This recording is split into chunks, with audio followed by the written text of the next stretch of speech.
আম্মু আম্মু একটু গল্প করো।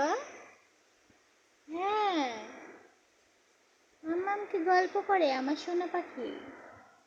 আমার সোনা পাখি গল্প করতে পারে, গল্প করে তাই না মা? আমার মা সোনা গল্প করতে পারে।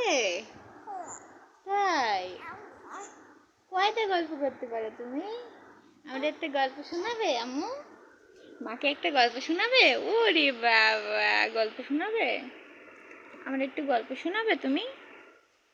একটু গল্প শোনাবে তুমি? একটু গল্প শোনাবে? ওরে মা, আমার শোনা পাখি এটা। ও, এই তো আমার মেয়ে গল্প শোনাচ্ছে। মাশাআল্লাহ, কত বুদ্ধি আমার মেয়ের। একটা পাপি দেবো? পাপি দেবো? মুয়া। তুমি আমার একটা পাপি দাও। আর মেয়ে কি সুন্দর গল্প করছিল, এখন আবার কি বলে রে? আমার মেয়ে হিসকে এসেছে। সি সি সি সি সি, হিসকে এসেছে। সি সি। গল্পের বুড়িটা গল্পের ঝুড়ি খুলেছে। উম, উম, একটা ওমা দি দেখি। উম, উম, উম।